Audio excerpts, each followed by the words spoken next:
guys, and welcome to our video explaining the key elements of the Pilates posture based on the APPI clinical Pilates method. Today we're going to show you how to find your Pilates rest position in lying on your back, so supine lying.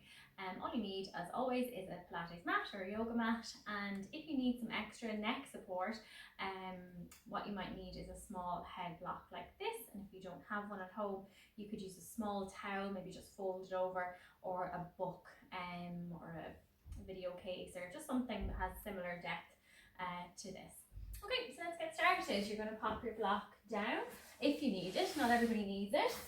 We're going to lie on our backs in supine lying. How you know you need the block for neck support, and that's actually our first key element of Pilates posture, to get ourselves into that nice alignment through the upper spine, through the neck. How you know you need it is if your neck is a little bit like this, or if you've quite broad shoulders or quite sort of a rounded curve through your spine, you might find you're lying a little more like this with the neck in extension. So then the blocks are definitely needed to pop under the back of the head, under the occiput, the back of the skull, just to keep you in more of a neutral alignment.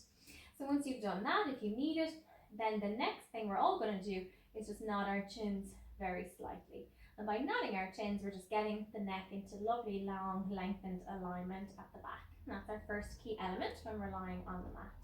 Second thing to look at then is our shoulder posture. So we're working our way down the body this time. Sometimes in standing, I work from the feet up. Lying down, we're going to go from the head down in this position. So then what we're going to do is think about our shoulder blade posture, as we said. So we want to think about opening the collarbones at the front and relaxing the shoulders, softening the shoulders away from the ears. That's number 2. Number 3, we're working our way down. The next thing to look at is our rib cage position. And what we just want to find here is that we're not flaring the ribs, if we can help it. Now, everybody's posture is different. There's no one correct posture that we should all be in. But for our Pilates practice, if we can, we want to minimize any rib flare if possible. So rib flare would be where maybe I stick my ribs up into the air, maybe due to more of a curved spine, and that's fine. There's nothing wrong.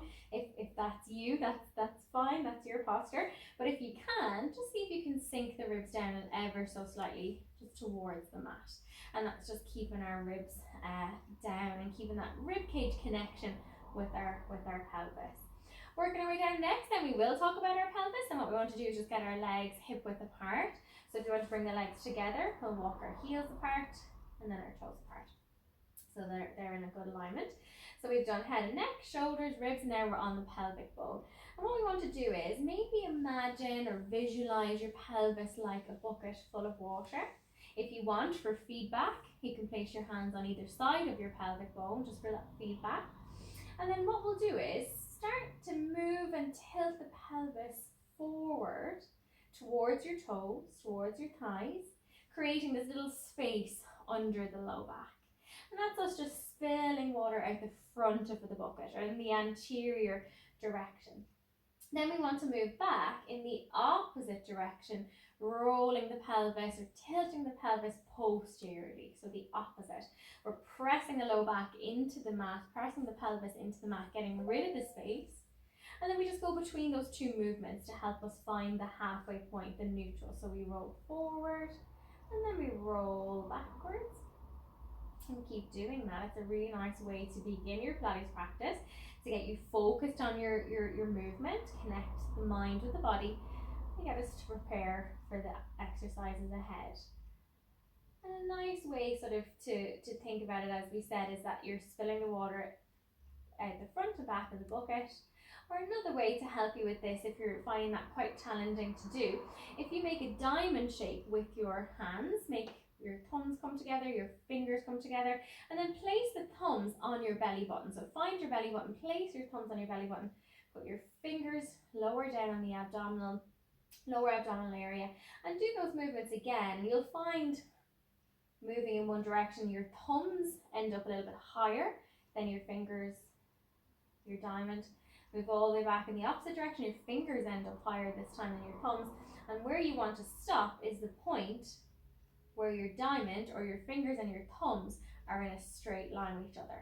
And that's our neutral pelvic position. So quick recap, we've got head and neck in alignment, we've got our collarbones open, shoulders relaxing, we've got our ribs just gently relaxed into the mat, not pressing them down, just nice and relaxed. The pelvis in the halfway neutral position, legs are hip width apart, and now you're ready to begin your Pilates class. The last thing you need to do is engage your center, but we'll do a separate video on how to do that.